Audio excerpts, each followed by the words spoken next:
Hi, my name is Rob Ayling. I'm the writer and director of Living in Crime Alley, and this is my sit-down interview with Big Picture Film Club.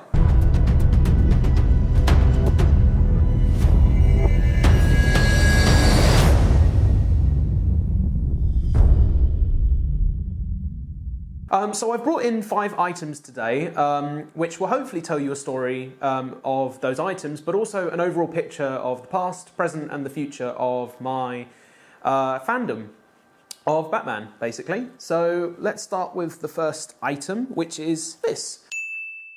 It's Batman issue 430, which was released in February of 1989. Now, obviously, I got this a few years later after it came out. But, and I say I got this, it was probably my mum that bought this for me. But yeah, this is the very first Batman comic I ever owned. And it's an amazing story. It's essentially a story set in Crime Alley, but it also talks about the night in which Bruce's parents were murdered. The story has also been told by a Gotham citizen's perspective. So we not only have Bruce Wayne's perspective, but we also have a Gotham City citizen's perspective as well. And this is a story about regret, about the choices we make, and it's also very heartbreaking to know that,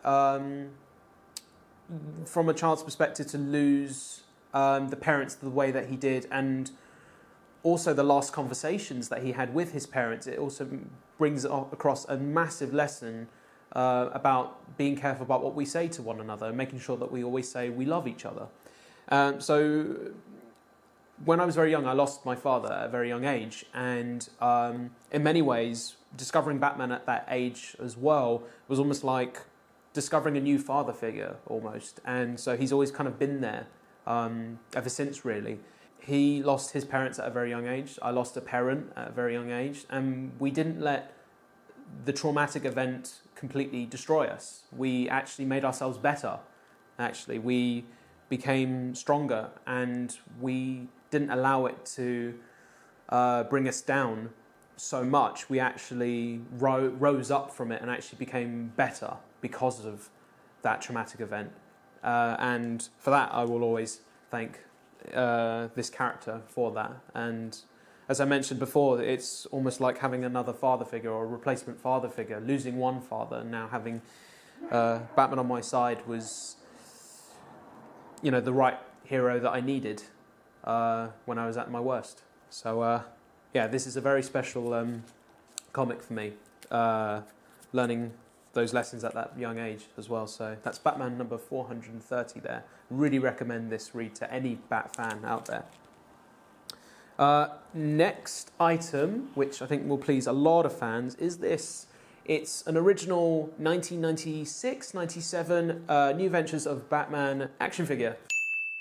So I'm a massive fan of the Batman animated television series, and I used to watch it a lot on Saturday morning with my mum and my granddad, and literally it was by far the best TV show that I watched growing up as a kid. I mean, I watched the Power Rangers, I watched the Teenage Mutant Ninja Turtles, I watched the X-Men series, but for me there was always one that stood out the most, and it was the Batman animated television series. And to this day I still say that it is the most accurate portrayal of the character. Kevin Conroy, Mark Hamill, Paul Dini, Bruce Timm, the work that they were able to create to bring this character to life is extraordinary.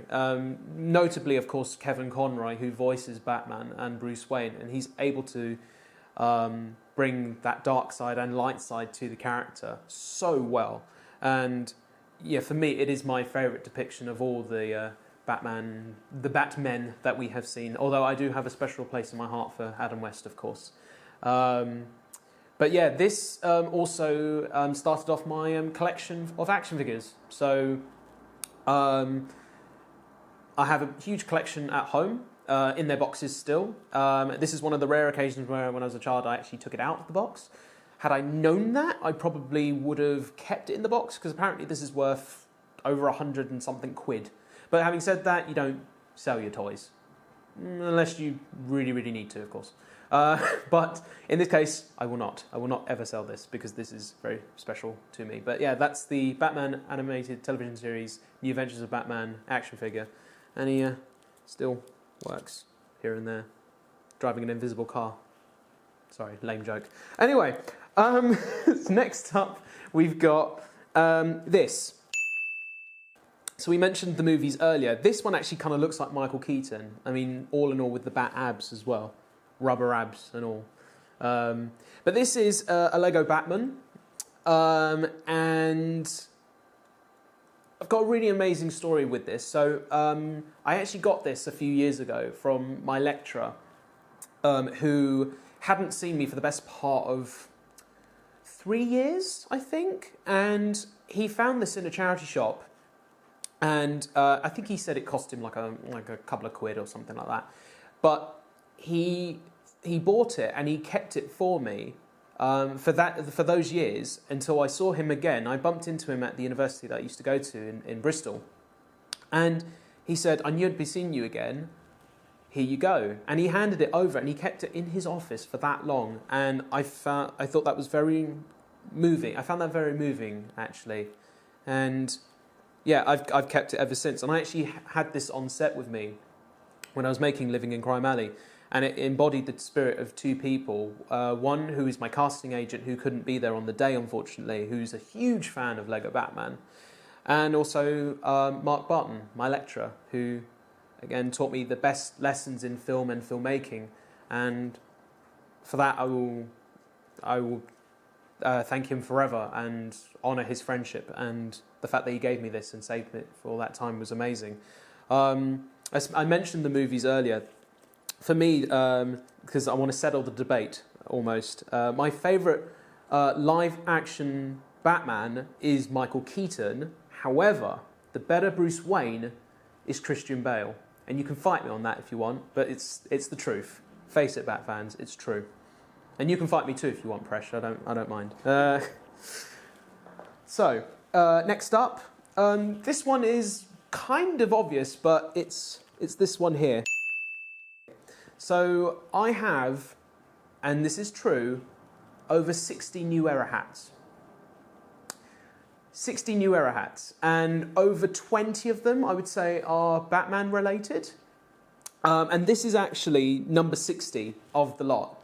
So, and I've only just been starting to wear this one. I tend to chop and change every 6 months or so, depending on how filthy they get. I mean, London's a filthy place, no offence, it's true.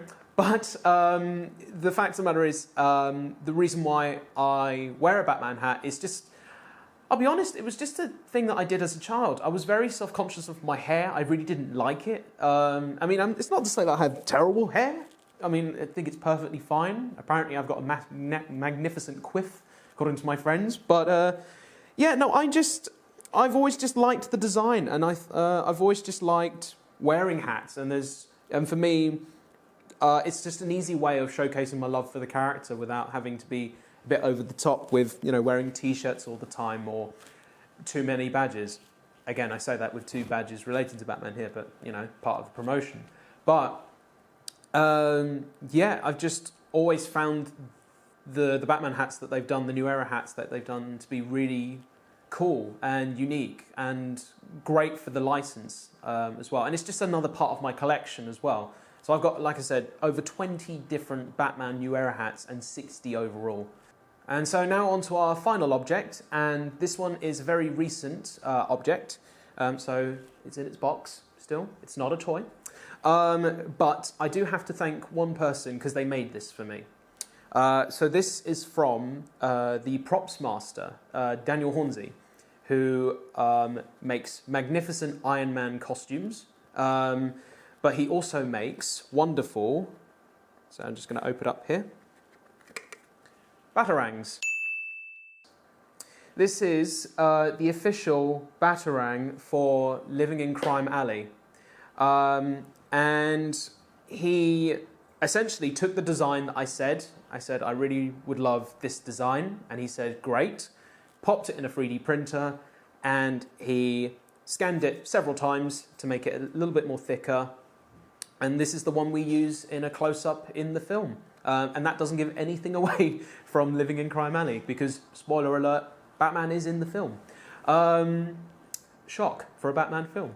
And yeah, this is the original Batarang that we used in the film. And again, it's just another great addition to my collection. I own a replica Dark Knight Batarang. I own a 1989 Batarang. I own a Lego Batman Batarang. Don't ask.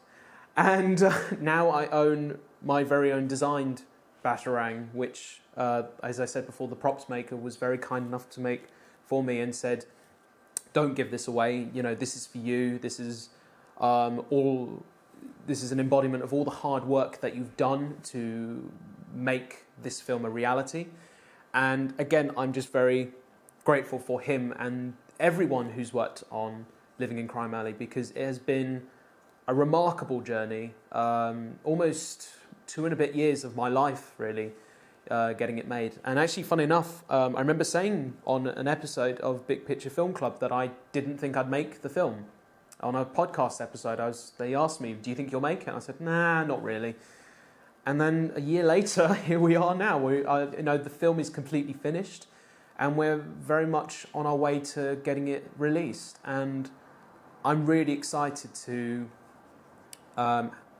showcase it out there for not only Bat fans, but also film fans as well, because I think, ironically, this is a Batman film, but I would say it's a film which happens to have Batman in it. To me, it's a straightforward drama short film, because there needs to be that emotional engagement still, and it needs to have something that engages everybody, not just the fandom of being a Bat fan. You know, there needs to be an emotional connection, that drama still. So that's why I say it's. I shouldn't really call it a fan film, but it is ultimately. In fact, I personally would like to just call it a film.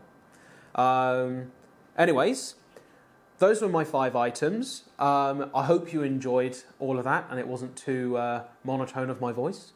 But thank you once again, and I can't wait to showcase Living in Crime Alley soon online. Thank you.